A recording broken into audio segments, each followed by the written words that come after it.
नमस्कार, मेरा नाम प्राध्यापक PS कामले, असिस्टेंट प्रोफेसर दूर शिक्षा केंद्र शिवाजी विश्वविद्यालय कोल्हापुर। आज हम MA भाग 2 हिंदी सत्र 4 के प्रयोजनमूलक हिंदी इस पेपर के जनसंचार हिंदी सामान्य परिचय इलेक्ट्रॉनिक्स माध्यम के अंतर्गत रेडियो विज्ञापन पर चर्चा करेंगे। रेडियो विज्ञापन संचार माध्यमों की विभिन्नता के कारण सभी माध्यमों के विज्ञापनों की भाषा एवं प्रस्तुति में भिन्नता होती है। रेडियो हो, टीवी, टेलीविजन हो, अन्य माध्यम हो, संगणक हो, उसके माध्यम की भाषा एवं प्रस्तुति अलग अलग होती है। रेडियो का पूरा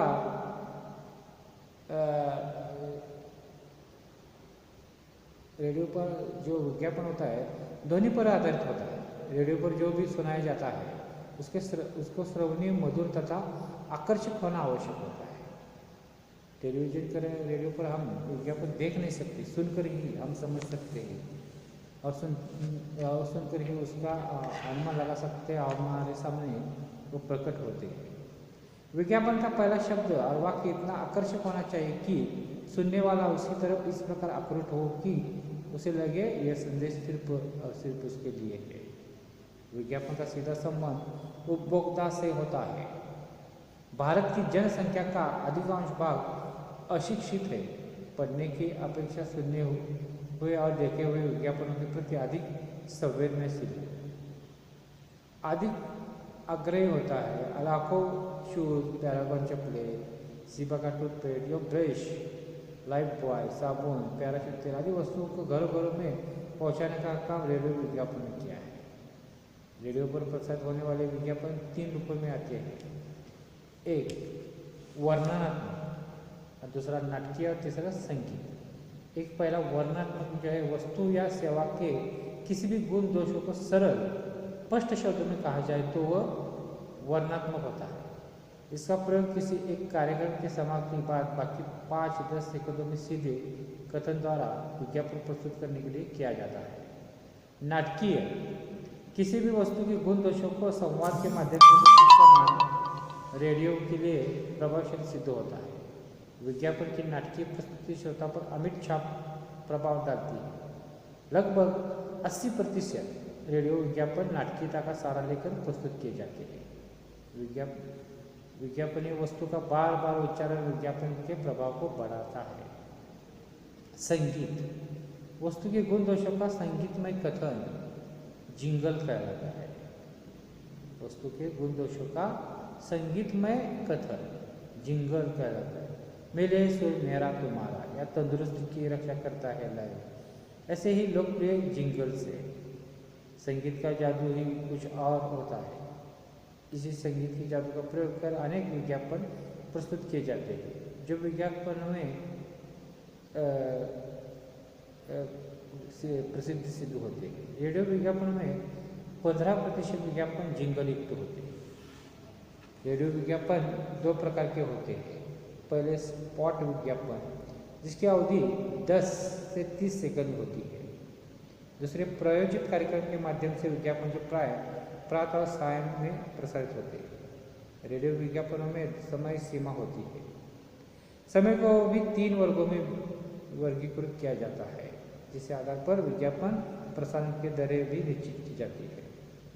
जो रेट है, दर है, वो कितने समय में, कितने सेकंड में प्रसारित होगा, इस पर तय की जाती है। जब रेडियो को सर्वाधिक श्रोता होते हैं, जब रेडियो के सबसे कम श्रोता होते हैं, जब रेडियो के सबसे कम सुना जाता है। रेडियो विज्ञापन की लंबाई विज्ञापनदाता को दिए गए समय पर आधारित होती है। रेडियो विज्ञापन की अवधि अक्सर प्राय 7, 10, 15, 20, 30 सेकंड तक ही होती है। रेडियो विज्ञापन 2 गानों के अथवा 2 कार्यक्रमों के मध्य प्रसारित किए जाते हैं। एक प्रमुख कार्यक्रम चल रहा है, उसके बीच में विज्ञापन प्रसारित किए जाते हैं। रेडियो में समय महत्वपूर्ण होता है। सुबह और शाम का समय रेडियो विज्ञापन के लिए अधिक उपयोगी होता है। प्रायोजित कार्यक्रम के साथ साथ अब अन्य विशेष कार्यक्रम भी विज्ञापन प्रसारित किए जा रहे हैं। आजकल इन विज्ञापनों की परिधि विस्तृत हो चुकी है। अब उत्पादक वस्तु के अलावा जीवन बीमा, कार लोन, पल्स पोलियो, जैसे सरकारी कार्यक्रम, गृह उपयोगी व औद्योगिक सेल आदि के विज्ञापन नाट्य, संवाद शैली या प्रश्नोत्तर शैली में स्थानीय रेडियो केंद्रों में प्रसारित किए जा रहे हैं। रेडियो विज्ञापन का अपना अलग संसार है। विज्ञापन की लोकप्रियता को बढ़ावा देने के लिए अनुकूल शब्द एवं संगीत संयोजन, खेल, फिल्म जगत की जानी मानी हस्तियों के आवाज, नाट्य शैली, रूपक शैली, संवाद शैली को अपनाया जा रहा है। गीत संगीत घोषणा जिसे जिंगल कहा जाता है, ये सबसे बड़े संगीतात्मक जुड़ी हुई है। गद्यमय विज्ञापन की जगह विज्ञापन आ रही है। रेडियो विज्ञापनों में समाचार पत्रों के विज्ञापनों की काफी लेखन की अधिक विशेषता रहती है। रेडियो के काफी लेखन में संक्षिप्तता, भाषा और आवाज का प्रभाव महत्वपूर्ण होता है। रेडियो विज्ञापन में शब्द विन्यास, उच्चारण एवं प्रस्तुत द्वारा विज्ञापन लक्ष्य पूरा होता है। मौखिक विज्ञापन वाणी पर आधारित होते हैं।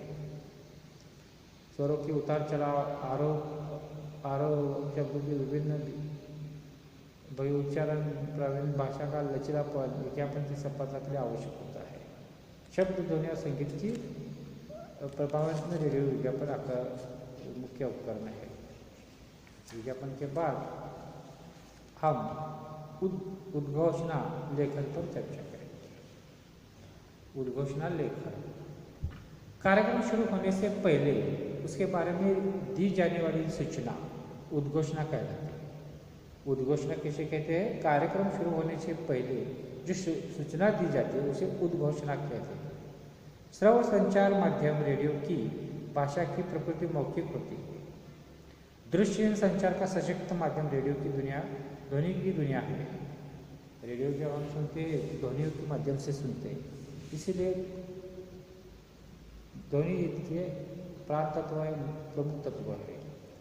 ये ध्वनियाँ ही श्रोताओं में दृश्य चित्रों की कल्पना का मूर्त रूप देने का काम करती है। रेडियो कार्यक्रम की उद्घोषणा करते समय बड़ी सावधानी बरतनी पड़ती है। रेडियो उद्घोषणा का अपना विशेष महत्व होता है। आने वाले कार्यक्रम के आकर्षक का निर्माण उद्घोषणा द्वारा की जाने वाली घोषणा में होता है। सहज सरल भाषा में आने वाले कार्यक्रम के लिए श्रोता की मानसिकता तैयार करना उद्घोषणा का कार्य होता है।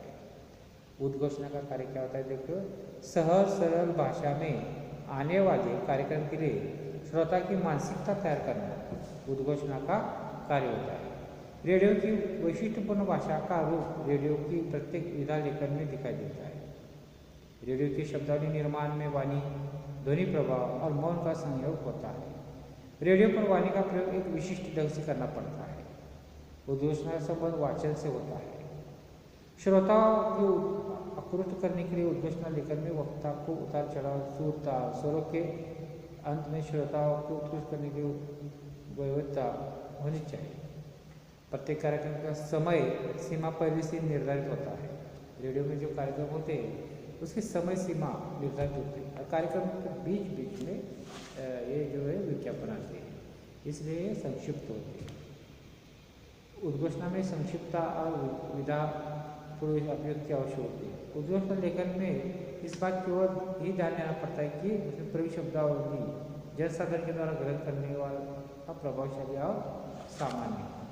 उद्घोषणा की जो भाषा है, ये जो शैली है, वो जनसाधारण द्वारा ग्रहण करने योग्य, प्रभावशाली और सामान्य। भाषा मनुष्य की असीमित शक्ति है। वो उसे बोलना जानता है किंतु बोलने की कला से अनभिज्ञ रहता है। बोलने का अर्थ केवल अपनी बात कह देना नहीं है, वो भी तब जब रेडियो पर समाचार वाचन करना हो या किसी कार्यक्रम की उद्घोषणा करनी हो। उद्घोषणा में उद्घोषक को उच्चारण दोष, एक सरता, अविरामता, अस्पष्टता जैसे अवगुणों से मुक्त वाणी का प्रयोग करना चाहिए, यानी कि वाणी में कोई दोष न हो घोषणा करने वाले। किसी भी लेखक का उद्देश्य प्रभावपूर्ण वाचिक अभिव्यंजना होता है जो बलाघात और विराम पर निर्भर करता है। कुशल उद्घोषक बनने के लिए उद्घोषणा लेखन में विराम रेखाएं बनाकर उसे पढ़ने का अभ्यास करना आवश्यक होता है। और लिखित भाषा का भी अपना एक व्याकरण होता है। जैसे कि लिखित भाषा का व्याकरण होता है, वैसे अलिखित भाषा का भी एक व्याकरण होता है। उस व्याकरण को समझने के लिए उसका लेखन करना पड़ता है। मुख्यतः मौखिक भाषा के संबंध उद्घोषणा के व्याकरण निर्धारण के लिए उसका लेखन सिद्धांत बनना आवश्यक होता है। त्योहारों का आंखों देखा हाल, साहित्यिक, कलात्मक, सांस्कृतिक गतिविधियों का आंखों देखा हाल आदि कार्यक्रम के प्रारंभ से श्रोताओं को बांध रखने के लिए और कार्यक्रमों के प्रति उत्सुकता बनाए रखने के लिए उद्घोषक और उद्घोषणा की महत्वपूर्ण भूमिका होती है, जिसे सजीव लेखक से तराशा जा सकता है। यानी कि उद्घोषणा जो है कार्यक्रम शुरू होने के पहले उसके बारे में जो जानकारी दी जाती है, सूचना दी जाती है, उसे उद्घोषणा कहते हैं। तो आज के इस वीडियो में हमने उद्घोषणा और जो विज्ञापन है इस पर चर्चा की। तो इसके साथ धन्यवाद।